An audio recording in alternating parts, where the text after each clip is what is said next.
ജനാധിപത്യത്തെയും ഭരണഘടനയെയും നിഷേധിക്കുന്നവർക്കെതിരെ പടവാളോങ്ങുന്ന സ്മാരകമാണ് എക്കാലത്തും ഇണ്ടംതുരുത്തി മനയെന്ന് സിപിഐ സംസ്ഥാന സെക്രട്ടറി ബിനോയ് വിശ്വം. ഗാന്ധിജി ഇണ്ടംതുരുത്തി മന സന്ദർശിച്ചതിന്റെ 100ാം വാർഷികാഘോഷ സമ്മേളനം ഉദ്ഘാടനം ചെയ്ത് സംസാരിക്കുകയായിരുന്നു അദ്ദേഹം.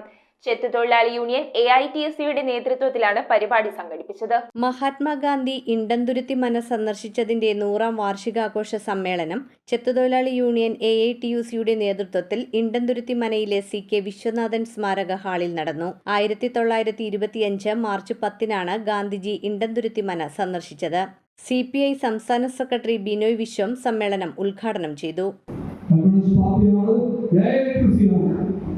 അവർക്ക് അതിനുള്ള അവകാശങ്ങൾ കൊടുക്കുന്നു. ഈ പാരമ്പര്യമാണ് നാം നോക്കുന്നത്. ഈ പാരമ്പര്യം നോക്കുമ്പോൾ നാം ധരിക്കേണ്ടതില്ല.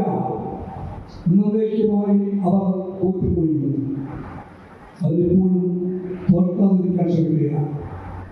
ആ ശക്തികൾ എപ്പോഴും സജീവമായി നാപ്പി രാജ്യം ഭരിക്കുന്ന പാർട്ടി, രാജ്യം ഭരിക്കുന്ന ഗവൺമെന്റ്, ഡൽഹിയിലെ മേഘാളന്മാർ, നിങ്ങൾക്കറിയാം അവരുടെ ഓരോ ശീലങ്ങളും. അവരിപ്പോഴും ദൈവത്തെ കൂട്ടുകൂടി അയോധ്യയിൽ ദൈവത്തെ വിളിച്ചുകൊണ്ട് പണി കൊടുത്തവരാണ്. ജനാധിപത്യത്തെയും ഭരണഘടനയെയും നിഷേധിക്കുന്നവർക്കെതിരെ പടവാളോങ്ങുന്ന സ്മാരകമാണ് എല്ലാ കാലത്തും ഇണ്ടംതുരുത്തി മനയെന്ന് ബിനോയ് വിശ്വം പറഞ്ഞു. ഇണ്ടംതുരുത്തി മനയുടെ ചരിത്രം ആർക്കും മറക്കാനാകില്ലെന്നും അദ്ദേഹം കൂട്ടിച്ചേർത്തു. Union president advocate VB Vinu അധ്യക്ഷത വഹിച്ച ചടങ്ങിൽ മുൻമന്ത്രി KC ജോസഫ് മുഖ്യപ്രഭാഷണം നടത്തി.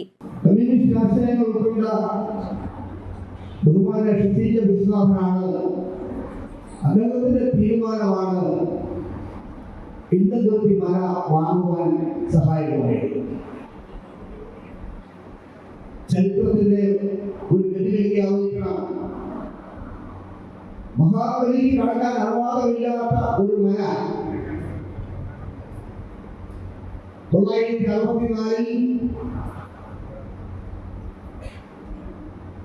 ശിശിക പുസ്തകം മുൻകൈയെടുത്തുകൊണ്ട് ആ മന വാങ്ങുന്നു. ഇതിലൂടെ എല്ലാവർക്കും കടക്കാൻ ആവശ്യമായ സാഹചര്യം ഉണ്ടാകുന്നു. CK Asha MLA, R Susheelan, John V Joseph, Akkarappadam Sasi, K Ajith, TN Rameshan, MD Baburaj, Sabu P Manalodi, PG Thrigunasen, D Ranjith Kumar തുടങ്ങിയവർ പ്രസംഗിച്ചു. News bureau, Vaikom. റിങ്ങുകൾ 1 ഗ്രാമിൽ തുടങ്ങുന്ന മാലകൾ, നെക്ലസുകൾ 9,000 രൂപ മുതൽ ഡയമണ്ട് നെക്ലസുകൾ 1 ലക്ഷം മുതൽ ആരംഭിക്കുന്ന വെഡിംഗ് സെറ്റുകൾ. കൂടാതെ നിങ്ങളുടെ പഴയ സ്വർണത്തിന് ഏറ്റവും ഉയർന്ന മൂല്യവും. Maharaja gold and diamonds,